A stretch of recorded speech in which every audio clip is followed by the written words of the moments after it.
like 20% of the time you need to be like loving the work you do. But that's it. You would think it would be more. So it's not like you have to love 90% of the work you're doing, but it's like, do you have 20% where Yeah. you're getting into that flow and it's feeding you? Because usually that's enough for people. Evaluating the flow of like, when are you getting clicked on? Is that enough for you or not? And then if you find you're in the or not, that's when we start thinking career transition. When I'm considering career transitions or I'm considering how I move or what I want to move forward, I have to have empathy with the people closest to me because it allows me to feel and understand the emotions of my wife or the children or where we're at and be able to absorb that rather than, well, I'm going to make a decision, but it allows me to flex my decisions around understanding the emotions of what it will bring to the people closest to me. Hi, and welcome to the Thoughtful Talent Show. I'm Jen Werner of Jen Werner Coaching. And I'm Chad Ahern of Talent Teams Consulting.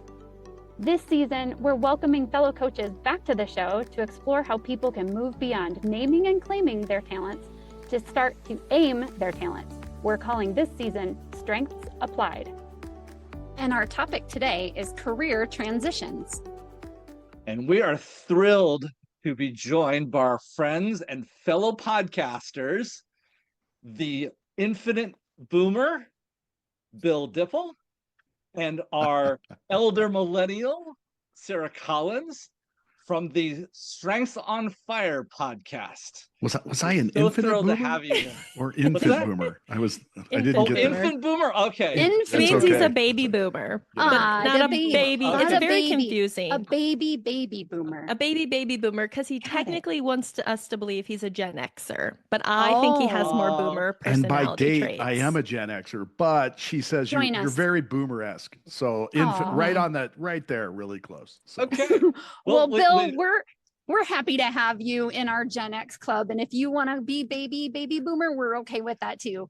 Everybody, Yes. let me introduce you to Bill Dipple. He is the owner of Bill Dipple Strengths Coaching. He is a strengths coach and development guide. And Bill's top 5, in case you can't read it on the screen, are individualization, developer, activator, woo, and restorative. I'll take it. I love it. And now that I know we're all Gen Xers, Sarah, you're outnumbered today. I'm liking I'm not this one. afraid of you. I am Bring it. not afraid. I am an Never is. elder Never millennial. is. I can hold Nope. my own here. Never is. And I also I'm gonna grew take up a in a moment to- bar with a bunch of adults as a child. I'm an only child, so like bring it on. Let's go, older people. All right. And I have the pleasure of introducing our good friend and solo millennial on this episode, Sarah Collins. As you noticed from her title, but for our listeners, she's a coach and facilitator at the Collins Collective. Her top 5 are positivity, woo, communication, activator, and harmony, which is the only one I share with you in a top 5. So we're thrilled to have you here. Jen, I want you to help sort of set the stage. Why are we talking about career transitions? Why are we having these awesome people on? Kick us off. Yeah, well, with all the disengagement that's in the workplace, it's so easy to see why people are leaving their jobs in search of something more, something better, transitioning from one field, or maybe they're feeling completely stuck and they want to do something different. Whether they're stuck in their current job, the field, we're hoping that this episode will give you confidence and courage to take those next steps to the role you want to play and the future you want for yourself. Now, Chad, I know that you are going to come to us with some great stats about this. So share us, teach with us.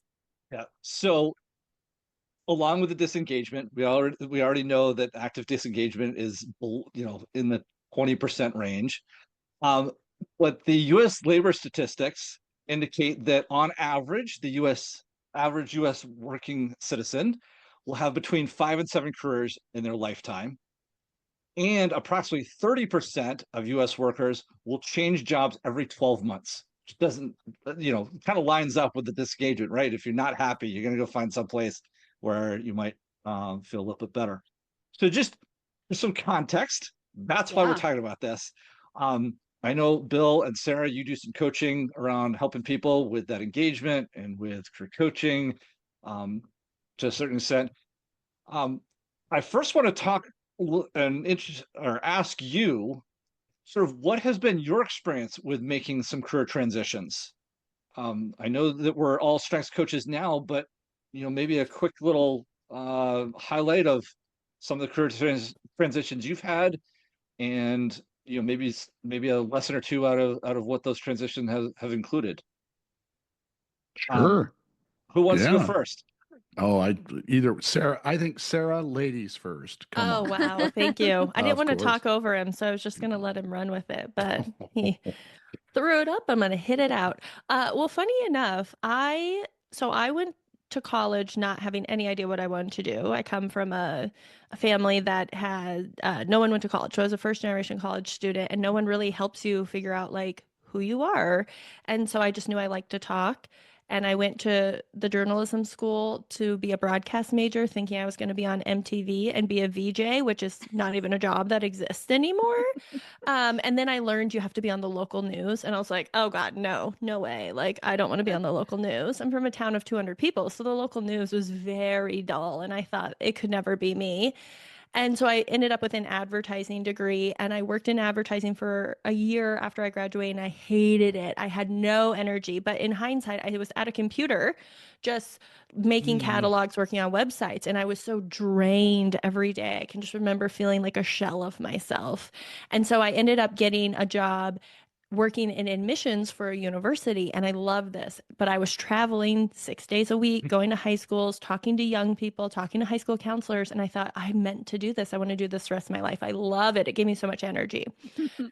Someone tells me you have to get a master's degree to keep working in higher ed. So I go back to school to get a master's degree in higher education with an emphasis in student affairs. And the program that I was in, they had you do assistantships like a medical rotation. They wanted you to try different Okay. careers in student affairs. So they said, you can't do admissions, you have to do something else. And we are putting you in career services. And at the time, I had bounced around a lot. And so I was like, oh my gosh, have you seen my resume? I really don't think I should be a career coach. And they were like, don't worry, you actually don't need to know anything. You just need to listen to people and ask the questions. And I was like, excellent, because I know nothing. And I ended up loving this. So this topic is so great for me because I ended up, when I graduated from my grad program, working in a college of business as a career coach. We also developed curriculum because we had instituted some required classes in career development for our business students. I then transitioned to a different university where I was the director of the career center and so had more, it was a small school, but I had more responsibilities. And that was actually when I got certified in Gallup Clifton Strengths. I had been using it at my previous institution, but I got certified there. And then when I started my own business, I used to be called Collins Career Coaching because that's what I did. And I always used Clifton Strengths. And people started asking me, hey, can you come talk to our employees, our people about this Clifton Strengths thing? We're really interested in it. So over the last 5 years of my business, it's really pivoted from one-on-one career coaching, helping people navigate career transitions, resume, cover letter interviews, to now I mostly focus on doing work with companies and organizations, leveraging their people, helping with engagement. I actually have career coaches on my team now because we still get that work. I just funnel it off. And to be honest, with my talents, I loved career coaching for a while, but after about 10 years of working on resumes, it was just too technical for me. And the moment I tasted what it was like to be in front of a group of people, helping teach them, coach them, facilitating activities around what makes people the best, that woo communication Yeah. positivity just thrived. It was like a Mhm. drug. I was like, I can't get enough of it. So while I loved the coaching, as soon as I tasted the other side of it was like, okay, I know I have to follow the energy, and my main energy, based on my strengths, is in that direction. I Love can so it. hear the woo coming through there. Like as soon as you got Yes. a taste of an audience, hello. Yeah. Yeah. Oh, that's awesome. We're gonna get more So into the themes great. in a second, but I really appreciate that nugget of like all of a sudden you tasted something, and all of a sudden you had the opportunity to tap into that thing, that strength. Boy, that clues you into some of the where our career transitions do and don't work, or what jobs do and don't resonate. So, I love that. I want to come back to your things before we do that, though. Bill, as being the elder statesman in the room, Yes. hey, I'm gonna play on it. If you're gonna go Come Go. on, for come on, Go. infant boomer, show Go. it up. I love um, it. Yes. what have your career transitions looked like, or Yep. are there particular ones that you want to highlight for us? Yeah. So, well, first off, is it any wonder I love co-hosting with Sarah? When you listen to that amplitude, that ability and woo to just be loving and positive, I hear that positivity in her every time I work with her, and just it resonates so much with me because I have really high positivity as well. But just loving to hear that from her and knowing that is a reason why we love co-hosting with each other, right? And I love that part. My apologies. I thought my job was to dispel quitting and getting so my career story. No, I'm kidding, but my career story is a little different than I would say the average bear. I because of my advanced age, there you go. I'll play on it for you. Extreme experience is what I Yes, like to Extreme refer strength. to it yes, as. my many years of service. I was in the I spent 30 years in the higher education system here in the state of Nevada. And I got introduced to strengths because I was looking for a better management tool. But again, when you bring up your stats chat early on about who's looking and how often job changes are happening, Yeah. that might have been my third or fourth or fifth job when I did it, but it then turned into a 30-year career. And I was just trying to figure out, I had risen to C-suite within the institute I was at. How do I manage? How do I get better at managing and understanding people? And then when I got out and retired, I started thinking, well, what can I aim this at? Because after several years of working with it and understanding how I can manage a little better with it, I wasn't certified. I then found another job where I thought, well, this might work really well, and it paid really well. That was key, and they asked me to go ahead and certify. So I went ahead and became an embedded coach with them. So when we look at for me, I really resonate with developer. It's number two for me. And when I was asked, hey, do you want to come to do this? And then, hey, can you lead us in this coaching ideal internally?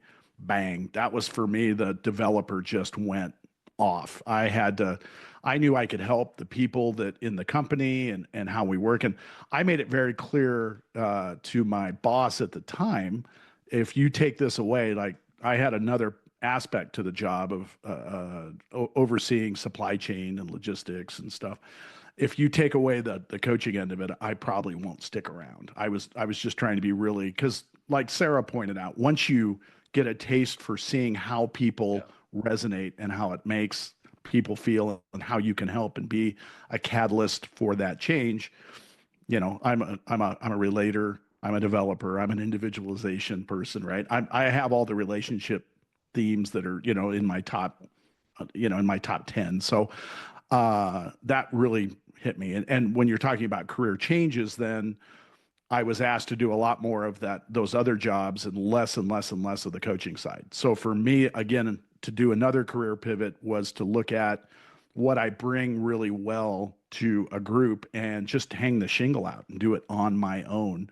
And then we have four other coaches that we deal with totally to work on specific things we do. We have a PhD that designs coaching around schools, but that happens because of my higher education experience. So we kind of narrowed into those, and we have other coaches that will fill other areas for us. And it's I just Sarah, I get why you and I get along so well when we do this, because I heard her say it meant so much to me, and I stepped into that, and that's exactly what it was to me.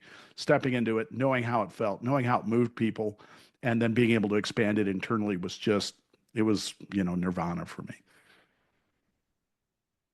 I Jen, I love know you. that. So Yeah. it's Billy, you're speaking my language here, because that was my experience as well. I'm like, I have, and I wanted to kind of keep mine a little more high level, but I started in architecture, facilities management, working within architectural firms for the longest time. That transitioned into managing furniture and then selling furniture to big corporate offices. And then from there, I was introduced by a new manager that I had. She was new to the company, and she introduced me to Clifton Strengths, and my world exploded. Like, things fell into place that I never understood about myself before. Being high executing and working with all relationship building, I was like, oh, this is why we have to do everything as a team and no one can do anything by themselves. Okay, now I get it. And once I understood the power of how that helps us all work better together, I couldn't let it go. I'm like, please, please, please, please, please. I went, got certified by myself, like for myself, and then begged our company to please let me do this with everyone else in the company, because I saw such huge improvements in our sales when we understood how we work together as a team. That led to me being able to do the same thing, like working within all our entire organization, being the coach for everyone.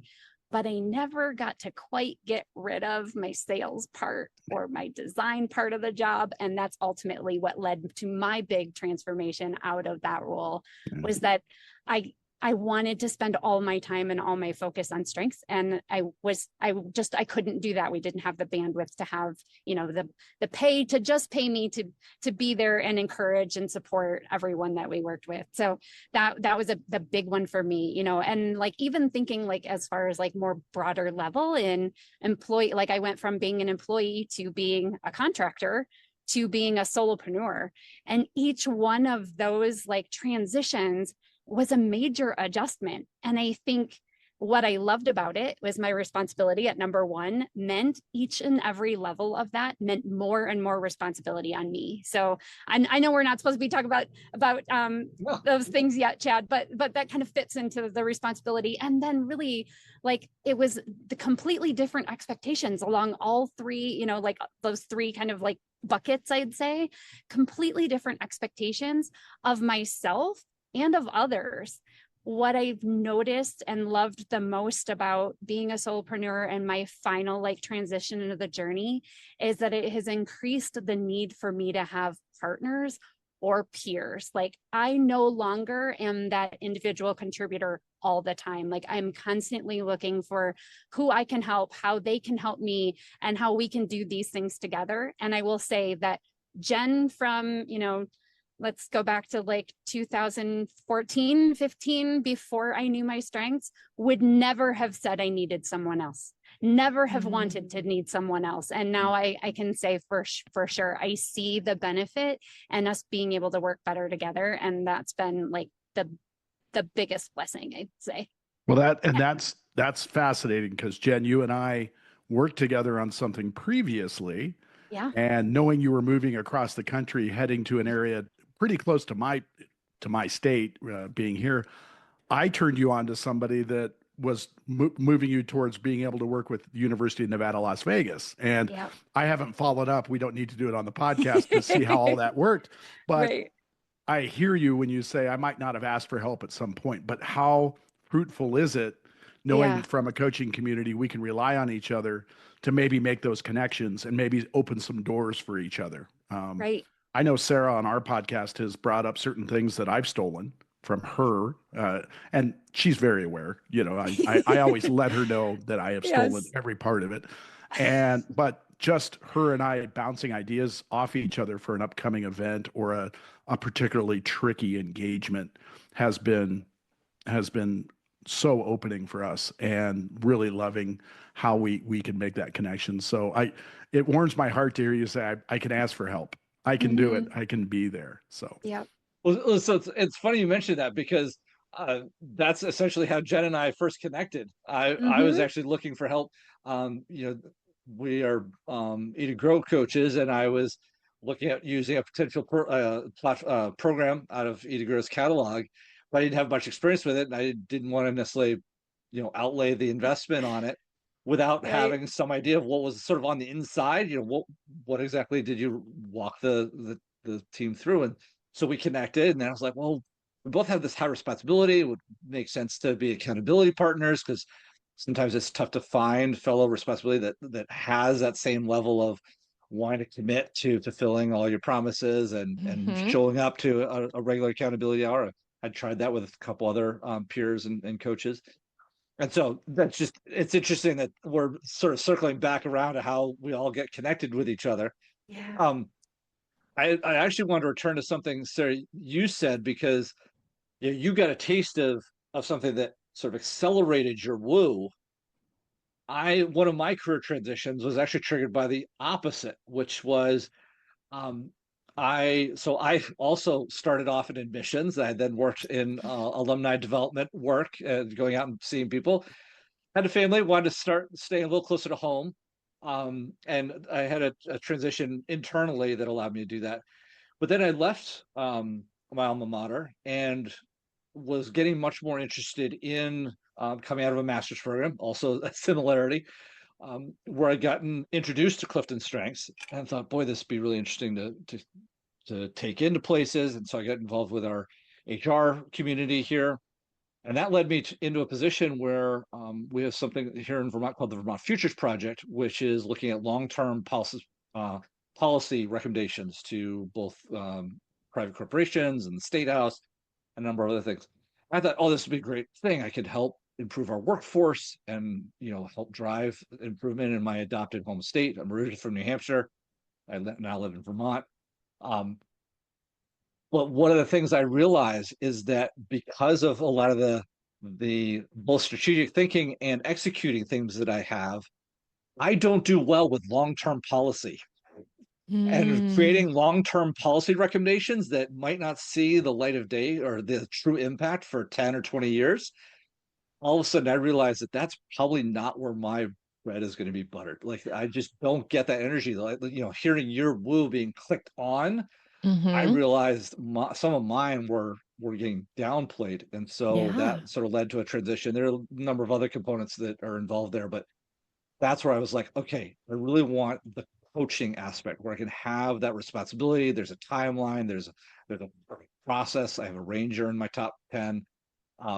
Being able to click those on really led me in the direction of becoming a solo coach, obviously with the community around me, as we're talking about. But it was interesting that some of our current career transitions are triggered by what's not being fed versus what's getting, sort of turned on or, being elevated, like your woo and communication were. So I wanted to pull on that thread a little bit. I know we're hosting and we're more interested in your perspective, but I couldn't help notice the two sides of the same coin. Absolutely. Sort of thought there. So, and go ahead, Sarah. Yeah. I was just going to say, you just make me think of flow. As a career coach, I always talk about flow, those moments when we're so keyed into what we're doing that time seems to slip by. So it feels like 5 minutes, but it's been an hour. Whenever I do career coaching with people, I'm always like, what triggers you to be in flow? And I think a lot of times it's when you are keyed into your talents because you find ease, right? And you like doing it usually, and you're pretty good at it. And even if it's challenging, you feel like, oh, I can get this. And that is flow. And it's so when we find that we're entering flow, we're typically more engaged at work. We're in something. And so it's like exactly what you're saying, the both sides of the coin for people who are in a career right now. It's thinking about when are you in flow? How much do you get to do that? And when are you not? Right. And it's not apples to apples because the book Love Work by Marcus Buckingham, Work and Love. I can't remember. It's one of those two words together. Yes. He actually says that, I think the stat is crazy. It's like 20% of the time you need to be like loving the work you do. But that's it. You would think it would be more. So it's not like you have to love 90% of the work you're doing, but it's like, do you have 20% where you're getting into that flow and it's feeding you? Because usually that's enough for people. And so I think it's not apples to apples. It's not like you have to be in flow in every minute, because I can say, as I'm sure you all, when I'm in front of a group, I'm in flow. I always tell people it's like I blacked out. I don't even remember what happened. It goes by so fast. Even if it's an 8-hour session, I'm always like, we don't have enough time. And so, but that I don't get to do that every day. A lot of days I have to sit at my computer and send out invoices. And I'm always like, this stinks. I do not like this part. And so I think in every job, the idiom that if you love your job, you'll never work a day in your life. I think that's total BS. I think even people who love their jobs, it's still work. They You still know, have stuff Oh to, yeah. yeah, you that still they have hate. stuff to Yeah. do. And even if you love the work you do, there are days we want to sit on the couch and just watch Right. Netflix. Everybody has that. So it's, it's evaluating the flow of like, when are you getting clicked on? Is that enough for you or not? And then Yep. if you find you're in the or not, that's when we start thinking career transition. Yeah. Oh, Sarah, I love that you brought us there. So will you share with us? I've heard your woo. I hear your communication and your positivity shining through. Can you share with us like what strengths you feel like have really been helpful when you had to make that transition? Yeah, I think the thing that I rely on relentlessly is my responsibility.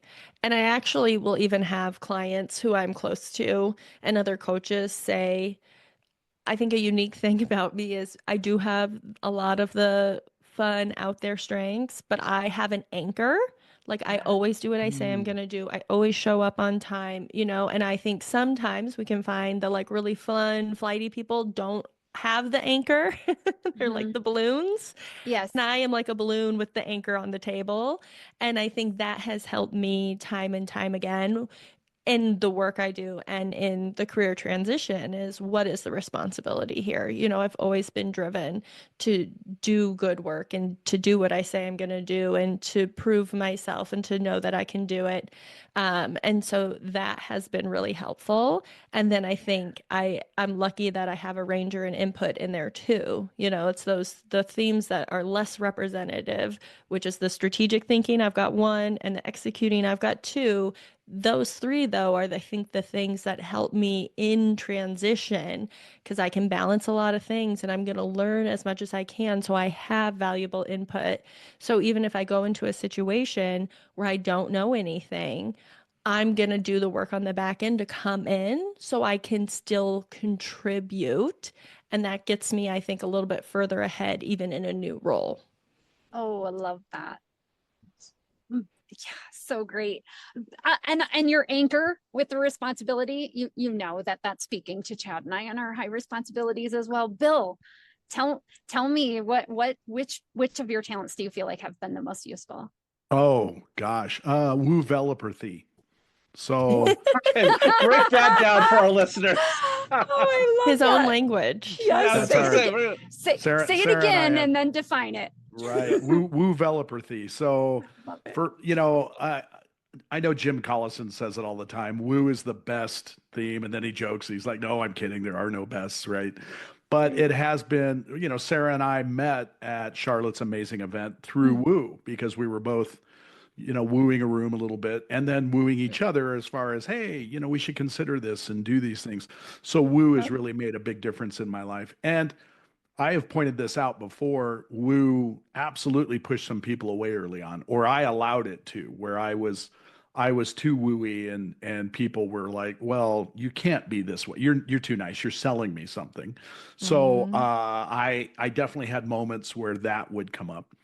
I always will say developer is probably my number one theme. It's number two on the list, but when I heard developer for the first time on the Gallup podcast, I sent it to my boss at the time in that mid job, the one after the university.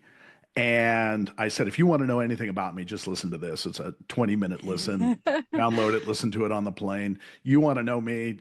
This is exactly it. And having Micah and Jim break down how developer worked and what fuels them and where it went and it was just and Sarah will validate this. I get a little teary sometimes. I'm not always I can Aw. get a little emotional.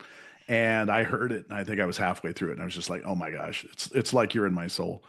Mm. And then because I have to be kind of deep into the relationship themes, my empathy plays really well for me. It's number six, but it is something that I always feel. And again, I bring up that emotional ability to emote and to have a little cry moment for me. My wife and I watched The Pit, the television show, and Renee didn't watch it.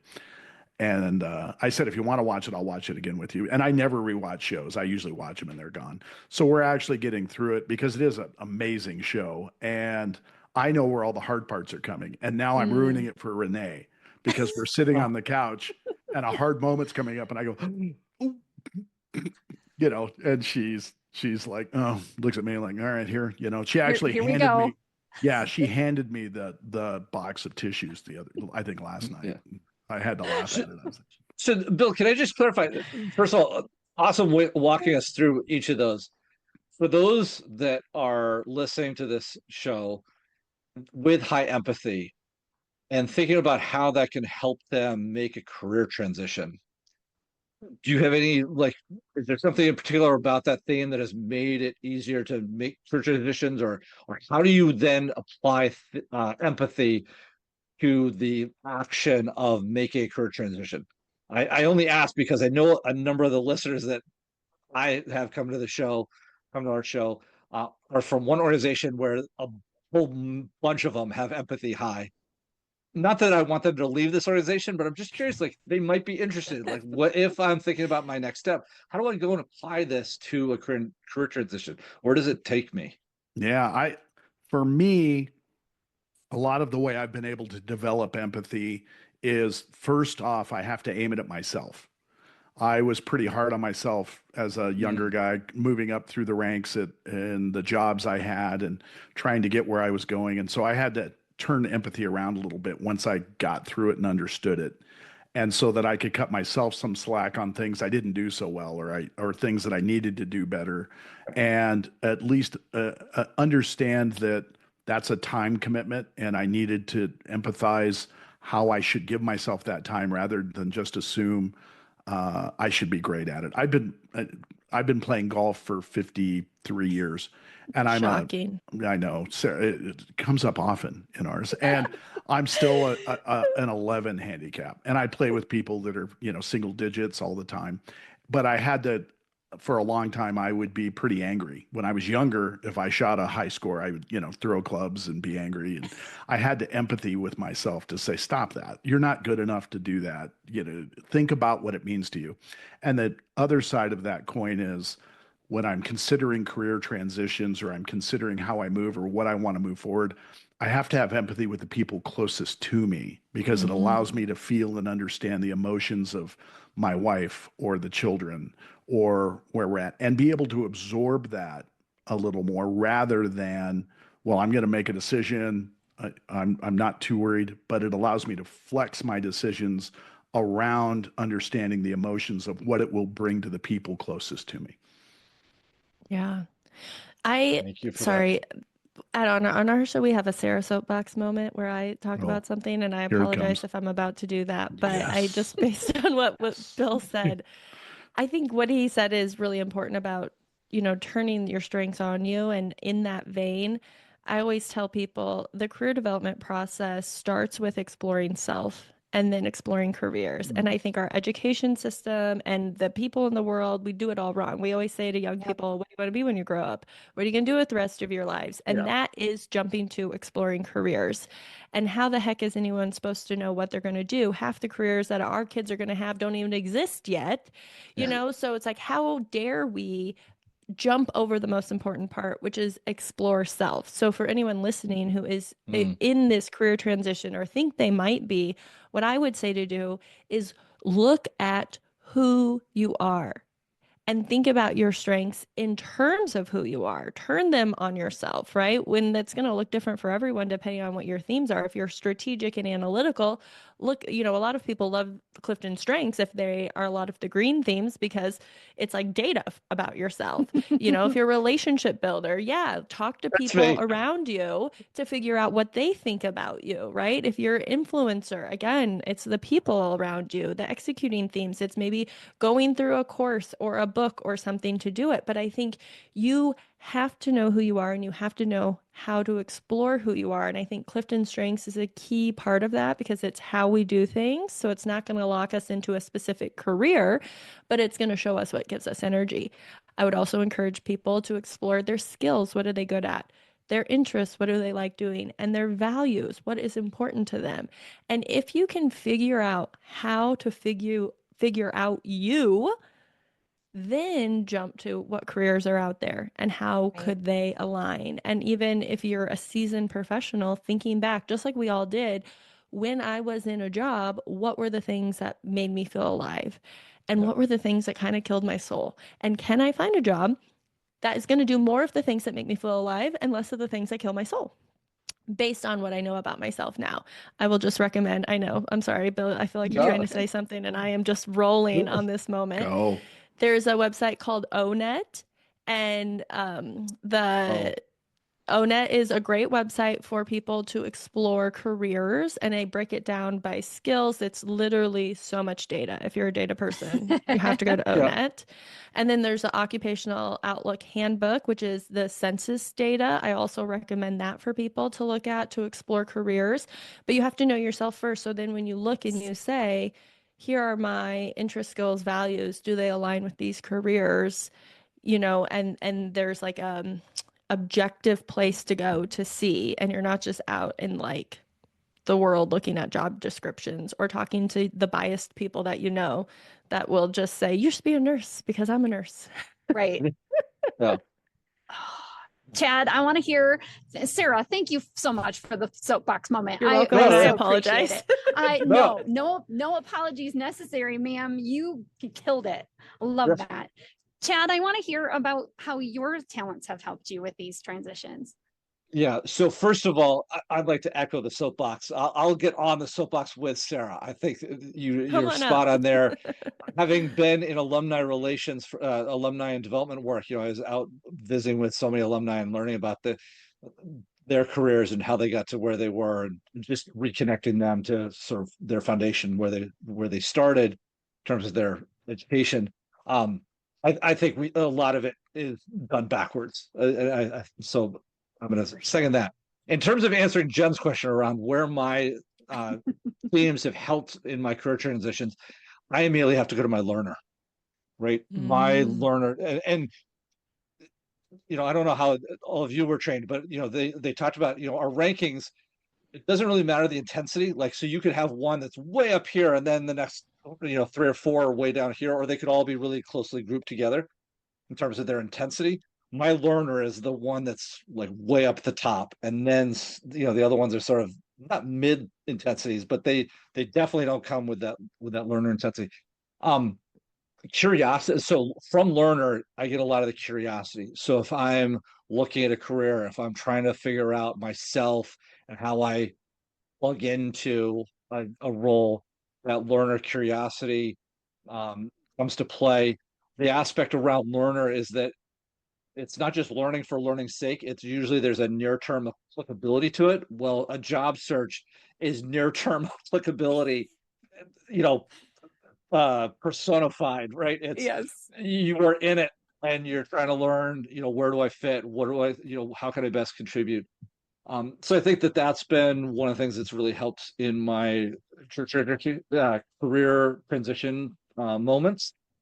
I also go to something, Sarah, you were saying about that responsibility side, which is I know I want to go do good work. I want to be able to fulfill promises. So I don't want to, maybe it's not that I don't have high expectations of myself, but I also want to make sure that when I sign up for a job, I know I can complete it, or I have a fairly good chance of success. And so responsibility comes in there. Deliberative, colors that a little bit, and making sure that I'm addressing the right parts of the job.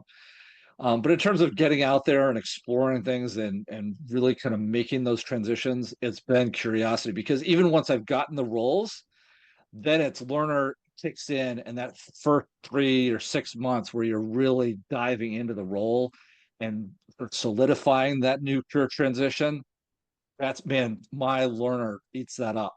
So it's once I've kind of landed a spot, then my learner really gets to kick in and do its thing.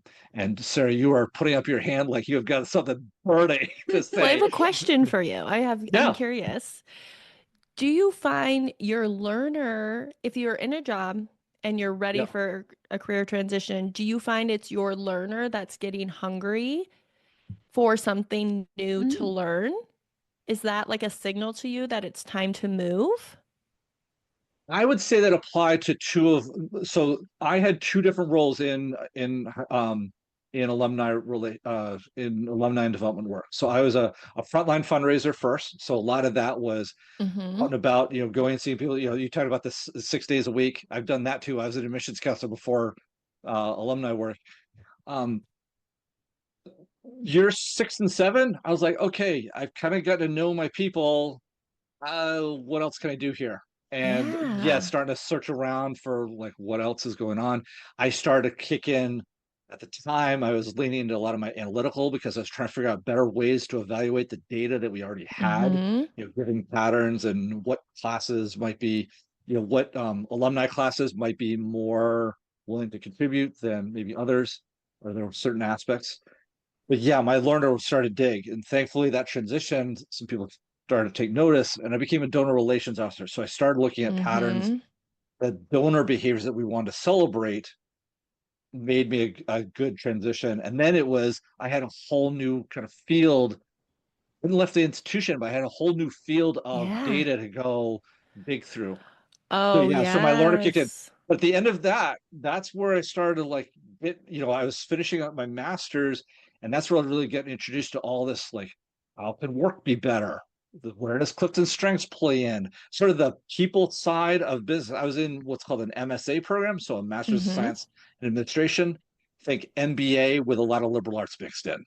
So it was about the people and team dynamics. So it was then I kind of like Jen's story was looking around and like, boy, this would be really useful to work within our own team. They didn't have a whole lot of takers. I really appreciate it. I think that there's a lot of, I'm sort of envious a little bit about the situation Jen was in, that people wanted that sort of team experience.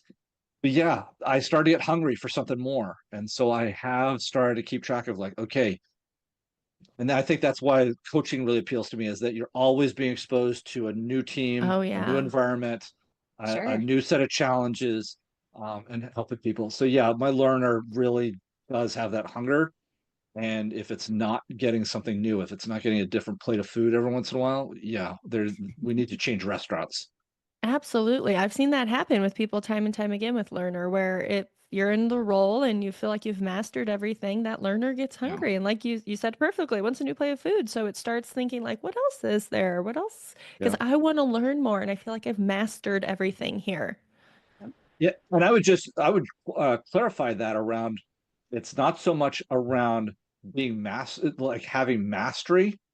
It's once it starts to become even remotely Mm, redundant, yeah. it's like, okay, now I got to figure out either a new way to Yeah. look at this, or I've got to go find a different plate. Yeah. Yeah. Really good So stuff. yeah. Jen, I don't want to leave you out of the question you asked the three of us, but are there Yeah. particular themes that has been really helpful for your career transitions? If you want to highlight one or two. Yeah, I'm sure, Chad, that you will not be surprised at this, but the belief for sure is my jumping off point, is for sure starts with belief. I think everything I do is driven by my belief talent, and that is tied deeply to my values.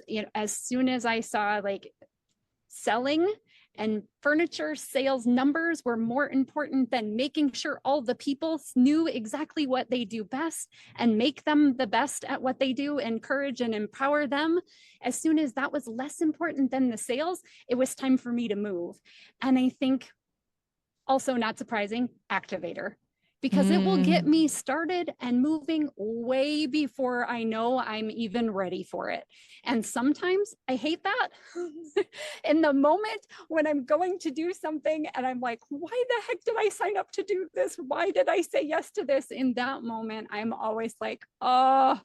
And as soon as I'm in the moment, as soon as we're doing the thing that I was so like, oh, why did I sign up for this? I'm so thankful I did. So, that belief pulls me to those things that mean something to me. And the activator just makes sure I get there. And the responsibility, of course, makes sure I keep that promise, because there's no way I'm going to not show up when I said I was going to. Yeah. Nice. So we've talked a lot about how our themes have shown up in our career transitions. We're all coaches. And Jen, this is probably a little bit more in your territory, but I'm going to ask the question because Sure. Go for it. you and I have conversations around this of like there are people in organizations that are maybe the odd person out, or they might not be as noticeable, or just feel like they don't quite fit. Unseen, unheard, Unseen, forgotten, there you ignored, go. all of those things. Yes. Yeah. So as fellow coaches, Bill and Sarah, I'm curious if you have thoughts about how you help those people maybe make career transitions or help them realize that they're being unseen, unheard, underappreciated. What thoughts do you have in this context of we're talking about career transition and those people that are fall in that group? Yeah. Well, I'll kick that off. Go for it. In my sphere, there is no odd man out, which means I'm the odd man out, right? If I don't know who the odd man out is, it's probably me. But seriously, that we do coach with a lot of internal teams and teams within whole organizations where management may point somebody out and say, that's our rough spot. Or we may coach and work with teams where a manager is saying, I can't get that person to do something specific, or I can't get a whole team to do something, step up in a certain way or go where they're going. And for me on our coaching practice, the very first thing we have to do is give them information.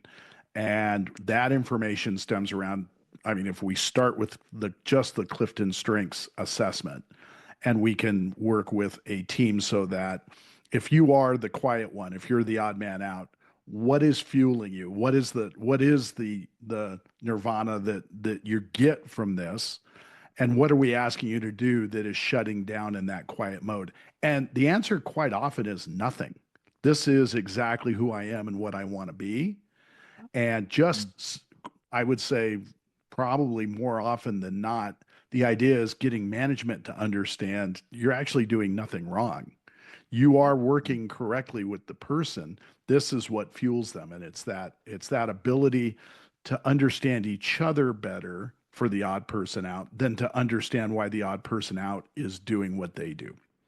And that for me is generally where I find the biggest Play-Doh area from a toy point of view to say, let's play in this area and talk about what that looks like for both of you. Yeah, Bill, I love that answer. Yeah, Sarah, go ahead.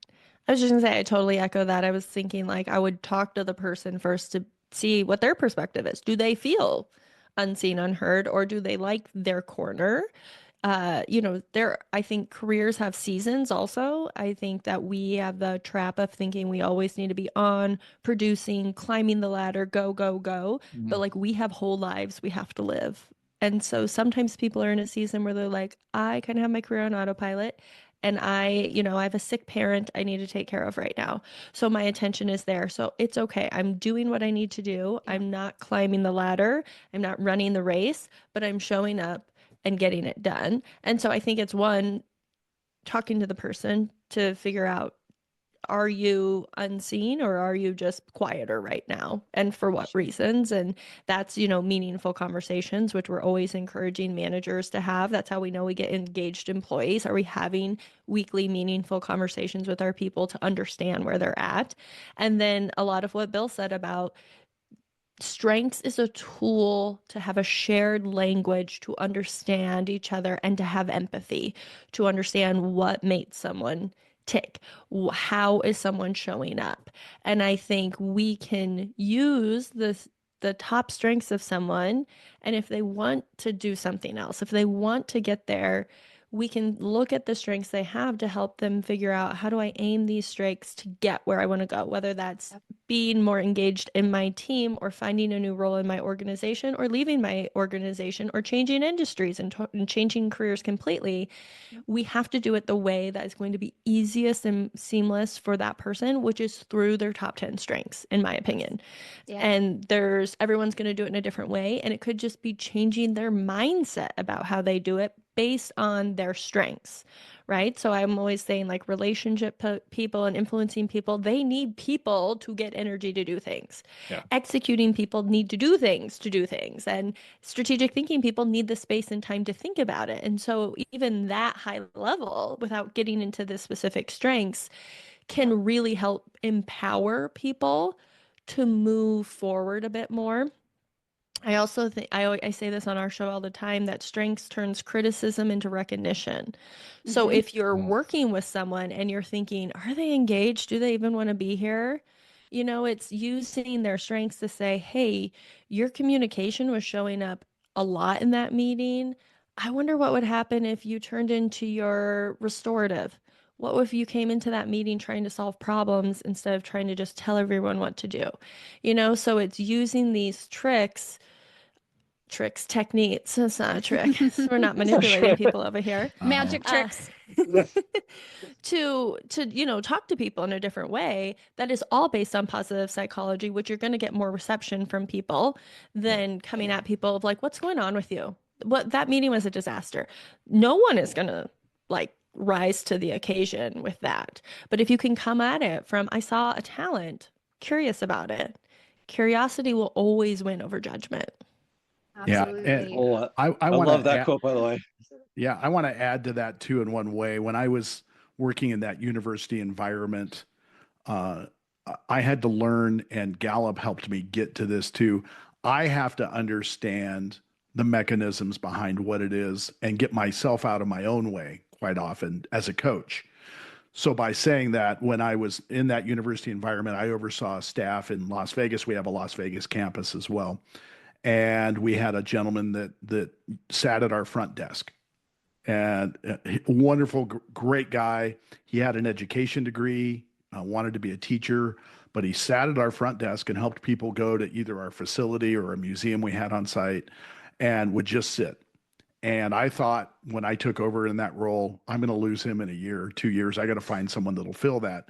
And that's on me because I couldn't sit at a glass desk open to a glass door day in, day out and watch people come in to say, where's the museum?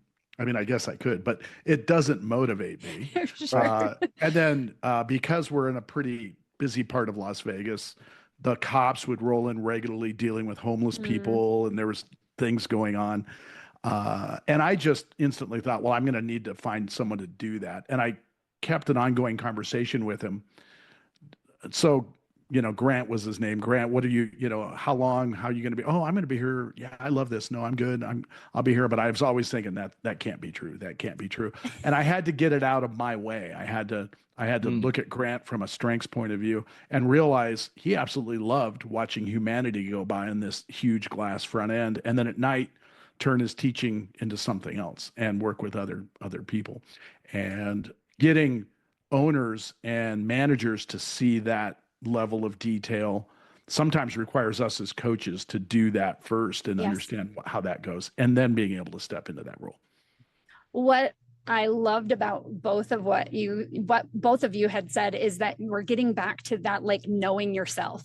So if we're talking specifically to that person who is the one who's feeling unseen and unheard and devalued or whatever that is, I think the tendency is to try to be like others in order to get yourself out there. And that's the opposite of what we want to do, right? And that's why I heard that from both of you. You didn't actually say the words, don't try to fit in, but don't try to fit in. Like, this isn't a place to like make all of our cogs the same size. We're different sizes and shapes and do different things and have different talents for a reason, because we need each other. We need those different types of people. If we were, all like Bill, no one would be wanting to sit at that desk to be the one to point the people in the right direction. So I just think it's so important for us to just be honest with ourselves and what we need, and share that honesty with others. I think that was one of the biggest things for me in making the transitions. I was not sure I wanted to make one of the transitions I made throughout my career. And I was just very honest with myself about what I wanted, what I needed. And I was very honest with the person on the other end of the phone, where I'm like maybe getting a job. And I was stunned that I got the job anyway. It was one of those, like, I was so honest. I don't know that anyone really should have hired me for that role in that moment, because I was saying what I truly felt and needed. And when they were like, okay, we can do that, I'm like, well, okay, then I'm going to start, I'll start work, next week, or Let's whatever do this. whatever Yeah. that thing was. But I think that's the power of knowing yourself, is when you know that and you know what you need and you can share that. It's the way others can start to see you without, like you said, like having to play the tricks, having to manipulate the game, having to put yourself in a place that really you don't fit. It might mean you don't fit, and that's okay. Mhm. Yeah. Yeah, Jen, I love that. I think it's so powerful because I think it is easy, especially when you're young and new, to get lost in doing it the way other people do. I know when I was first in higher ed, I thought I had to show up to my meeting, like, no offense, like an old man and Yep. be like in my suit and be like, thoughtful. Not that you guys would show up that way, but there's like a lot of older men in higher ed. Huh. Yeah. And I wasn't myself, and I was doing fine at my job, but I wasn't excelling. And when I honestly think knowing your strengths is power, because you get Mhm. positive reinforcement for who you are. And if you can spend the time to learn about yourself through that way, I think it emboldened me to be like, you know what? I'm going to show up and be like, Jen, I love your shoes today. They're so cute. And that wasn't the energy anyone else was serving me, but that's Right. me. And when I could just show up that way, Jen is a dean of the school. So all of a sudden we have this friendship because we're both going, to the whatever store and buying our shoes. It's easier for me to talk to her about enrollment numbers Yeah. because we've made that connection. That was authentic for me. And I always say the reason I went from honestly being a lost, confused person who had no idea what I wanted to do in this world to 4 years later, getting a master's degree for 2 years, and then working for 2 years, and then being a director of a career center. That is a quick transition from like lost soul to directing, owning an office.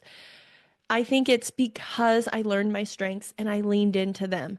I figured out who I was, and I figured out I don't have to be the analytical person. I don't have to be the spreadsheet person. If I have to do those things, I'll either figure it out or I'll ask for help. Or Find a now friend. with my own business, I'm going to hire someone to do it because that's not where I shine.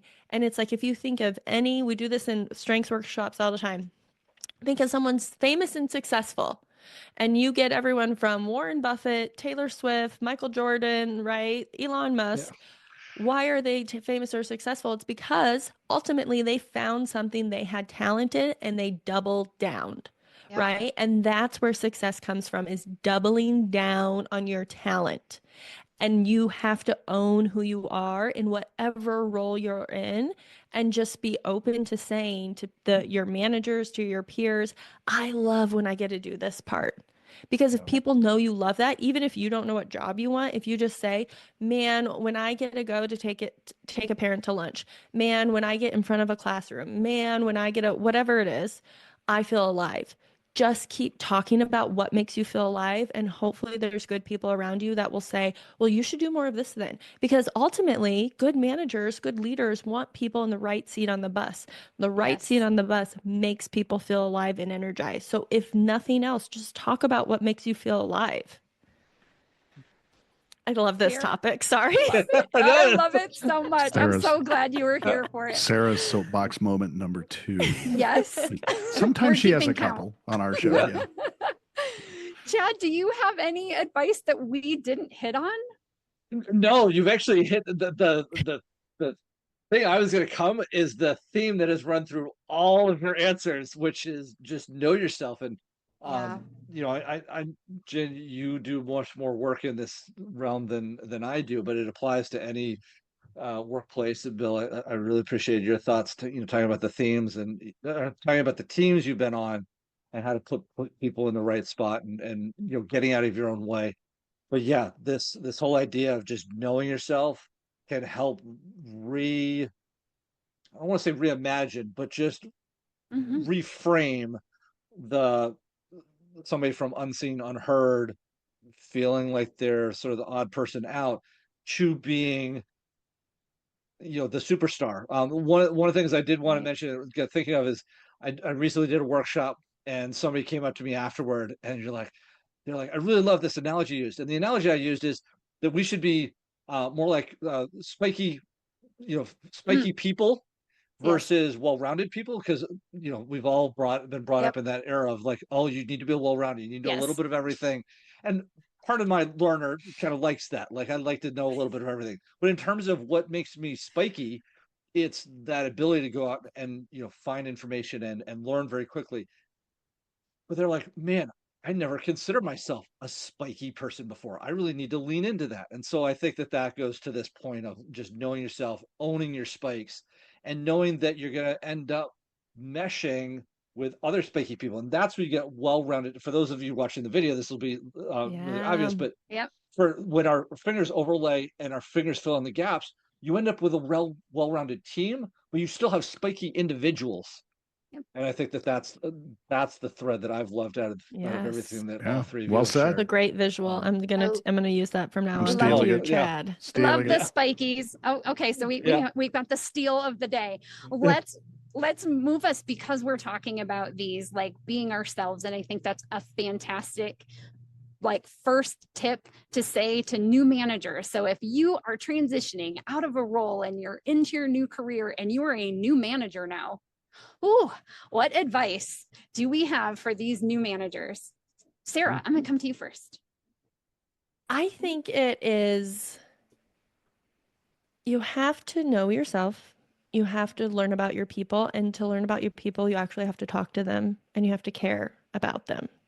Caring deeply about people is the role of the manager. And it will not always feel like the role, because you have a lot on your to-do list and you have these people, and some might seem more experienced than you and some might be hard to talk to, but it is imperative that you have meaningful conversations with them about who they are and what they're doing beyond their to-do list, because I really believe the only way to truly help people succeed in their roles, which is, your job as a manager, is to know them.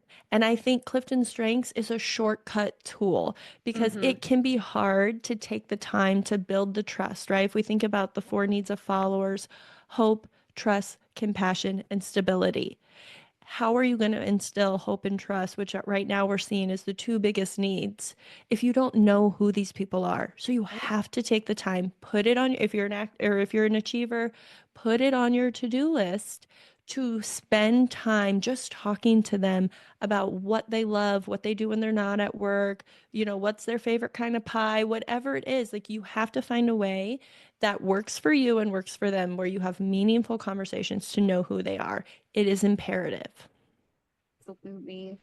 Oh, that was great. I love the, like, knowing the piece of pie, because you're right. If you're not having those deep, meaningful conversations, how else are you going to get to know someone?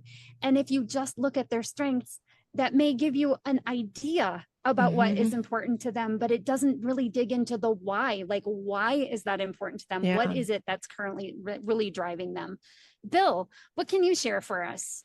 So sorry, I had to disappear for a second. You video watchers, You're good. something happened in the house. I thought, is my roof caving in? And Oh, it turns no. out, no, my neighbor is trimming trees and has one of those chippers that's getting fired up. And I was, so if there's noise in the background, you'll know why. Sorry, didn't. You got great mics, because we don't hear any noise. That's good. That is good to know.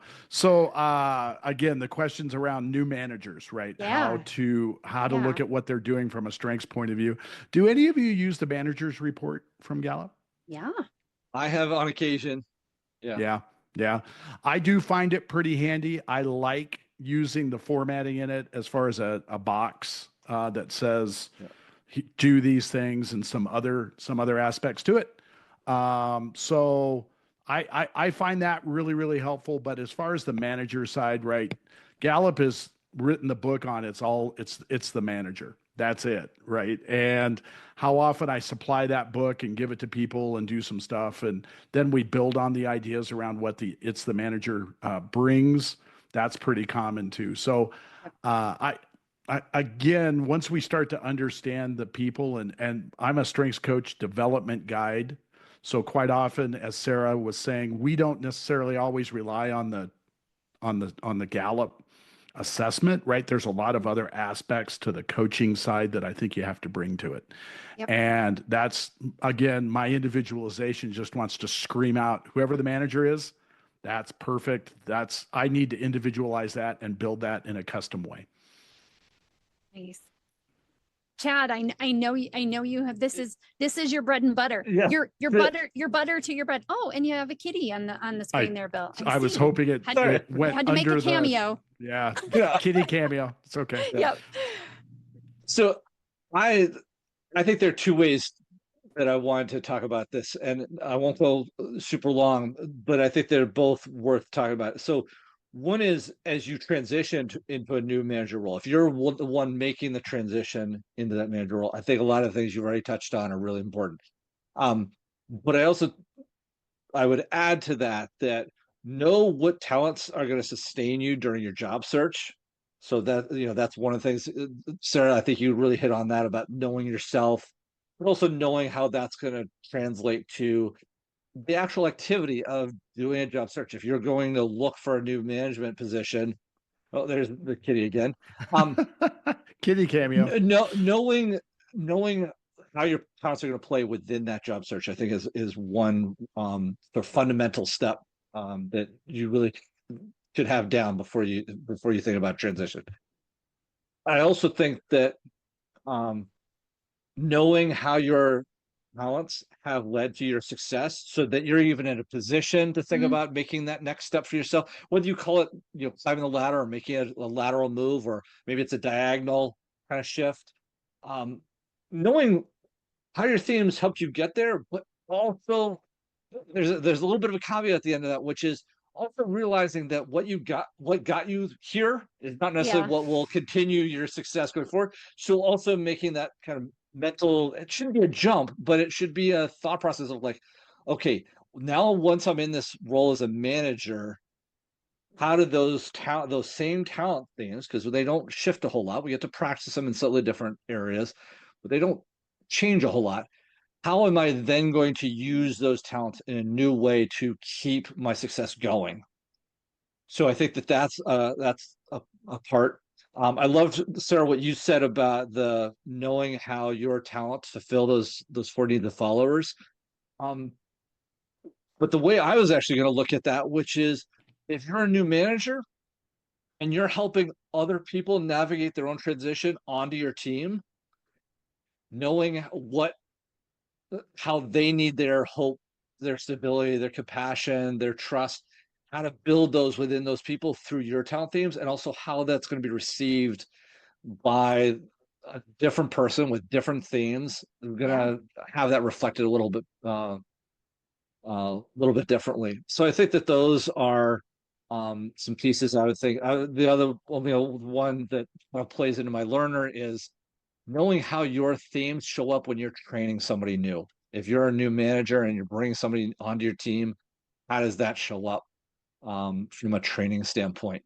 How do you convey necessary information? How do you set expectations? How do you make connections with people? Those are all really important components of a new manager helping get the best out of their people. So, sorry, my cat cameo. Kitty, he's kitty cameo number 3. Yeah, he's using the edge of the camera to Huh. So sorry. Of course. That's okay. Yeah. No worries. Yeah, no, I mean, Chad, what I love when I'm hearing you talk, I hear that learner so much. How do we do it in a new way? How do I get to experience it in a new way? How do I step forward and understand that and slide into a new area of where we go? And learner for me is number 10. So it's one I use, but I don't use it enough. And it's so ingratiating when I hear you do it and I hear you step into it, because it really resonates with me. And man, I do possess that. I should be doing it more. And I love hearing it on your side, Chad. It's really it's really fun to hear it and acknowledge it. So Well, and what I think is best about that learner is it leads you to listen more than you speak. And I think that's a really great tool for a new manager. You know, if they're just coming in, you're transitioning into this new role, you might have been a powerhouse individual contributor to begin with, and now you're in this management role. If you listen more than you speak to what others need, what you can do to support them and encourage them in their growth, you are only going to advance yourself and your team, and therefore be successful yourself. Yeah, completely. So I I love it. Yeah, I would just add one sort of caveat to that, which is we've talked a lot about learning, and Bill, I'm deeply touched by you recognizing my learner and the way I ask questions and talk about this. But there are other themes that people can lean into to have those same sorts of conversations. I was empathy. Sarah, for our listeners, Sarah unfortunately had to jump off and go to do some other awesome coaching. But one of the things I really loved about her is she was using her woo to make connections and her communication to build stories with each other. And you're just building a shared story when you start to ask questions about other people. You're asking for their part of the play. And so those are just two that I would highlight. But any of your themes, can likely be aimed at that curiosity and learning about other people. Activator, I know that the two of you, we jokingly jumping in and just asking and starting a conversation is a place that you probably excel, whereas my deliberative makes me a little bit more cautious about starting that conversation. So I just wanted to play off of that it's not just learner that can do this. Oh, definitely not. Just think about how do you use your themes as a new manager to help people transition onto your team, or maybe it's even transitioning off your team. Right. Asking those questions in both directions. So I really resonate, and Sarah and I, as having Activator together, it led towards us doing a podcast together and understanding how we come together and how we jump into that. We do learn in that way. We learn from each other a lot. Sarah's an AI master at this point, and I was a CIO for the state, right? I was in the technical world. So oh, sorry, Betty. I would say that I'm envious of her ability to just glom on and kind of figure out what she wants and how she's going to do it. So, I do resonate a lot with how am I learning? And Jen, you brought up empathy, right? I am feeling the emotions around understanding what it is that the people around me need, even if it's an individual and I need to learn something about it. Their passion will show up and resonate with my empathy. And if they're really passionate about it, then I'm all in, right? I got to know what it is and how does it happen. And I'm a big developer. Like you, I have Harmony. So all of those are showing up for me as some way for me to step in and glean more data and more information from the people. Like you had mentioned, I do it more from a relationship point of view. I really want the data from a Gallup Strengths point of view, a blue tone. But it doesn't stop me from learning, and I constantly am learning. I had never done a podcast before Sarah and I decided to do this together. So there's my learner moment coming up at number 10, but I had to really understand the passion around what we wanted and how to turn that into action. Chad, it sounds like us, right? Your learner was like, we should do a podcast and bring all these people together so we can wring out the information that we know. And my activator said, sure.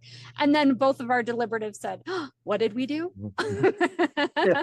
I would say Sarah and I agree with that. That. We did our 30 episodes and we're like, what did we just do? What did we do? How did this happen? Right. So yeah. Well, I love this. I love this conversation about the learner and how we can use those different talents in order to learn about our, if we're a new manager, how we can learn about those around us. And I just want to add my little plug for belief in there. It's an executing talent, but it gets to the why.